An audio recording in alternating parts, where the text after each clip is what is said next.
Ini adalah video part yang terakhir tentang strategi penting bagi seorang pelabur emas. Strategi tentang apa disiplin-disiplin yang seorang pelabur emas mesti dan wajib ikuti untuk mendapat keuntungan yang berbaloi. Jom.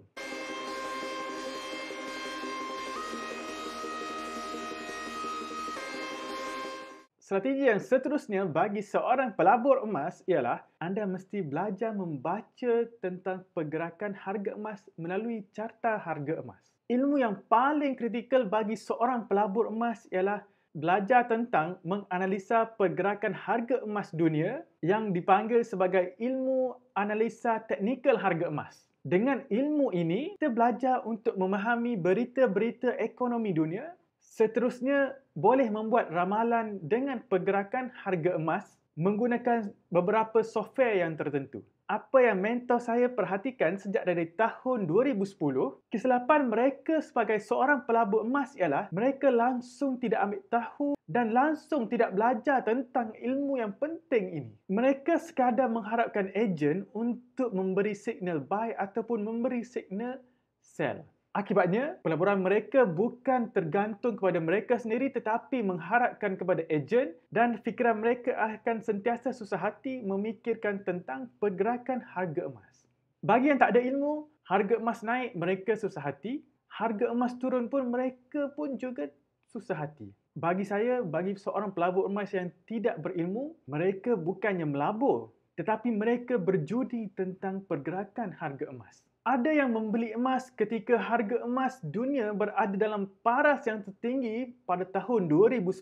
Selepas membuat pembelian yang pertama itu, mereka langsung tidak tahu apa-apa untuk dilakukan. Ketika harga emas jatuh pula di paras harga lombong pada tahun 2014 dan 2015, mereka hanya melompong mata melihat harga emas dunia yang paling rendah tanpa membuat apa-apa tindakan yang sepatutnya mereka berpeluang untuk membuat pemerataan harga. Sedangkan pada ketika itulah yang sebenar ia peluang besar untuk mereka tebus semula kerugian yang mereka telah beli emas pada harga yang tertinggi sebelum ini. Alasan mereka dengan tidak bertindak apa-apa ketika harga emas rendah itu ialah apa yang mereka katakan, belian yang pertama pun belum untung. Jadi dengan ceteknya ilmu mereka, mereka beranggapan tidak boleh membuat belian yang kedua selagi belian yang pertama belum memperoleh keuntungan.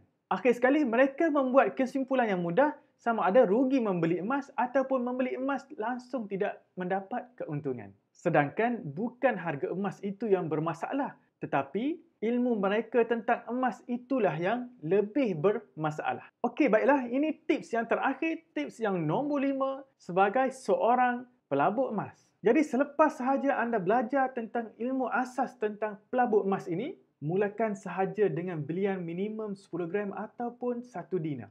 Mulakan dengan belian bajet kecil terlebih dahulu. Mungkin anda boleh beli emas dengan bajet 10 gram ataupun 20 gram, itu lebih baik. Secara asasnya, jangan mulakan sebelum anda memperoleh ilmu asas. Tapi bagi anda yang telah menonton video ini, maksudnya anda telah memperoleh ilmu asas tentang pelaburan emas. Dan yang paling penting, jangan tunggu betul-betul hendak faham baru memulakan pembelian yang pertama. Belian yang pertama itulah kita perlu beranggap sebagai proses untuk pembelajaran. Selepas belian pertama, proses untuk pembelajaran menjadi lebih cepat berbanding mereka yang belum mula. Jadi, itu sahaja perkongsian saya tentang disiplin-disiplin penting sebagai seorang pelabur emas, iaitu terdapat 4 video tentang topik ini. Jika anda ada apa-apa soalan, boleh tinggalkan di ruang komen. InsyaAllah saya boleh bantu setakat apa yang saya tahu. Saya Muhammad Hafiz bin Syafi'i, penulis blog Emas dan Kewangan, www.hafizsyafi'i.com. Jika anda belum lagi subscribe YouTube channel saya ini, sila subscribe terlebih dahulu untuk anda sentiasa mendapat update daripada saya, info dan tips tentang emas. Itu sahaja. Bye-bye. Assalamualaikum. Jumpa lagi.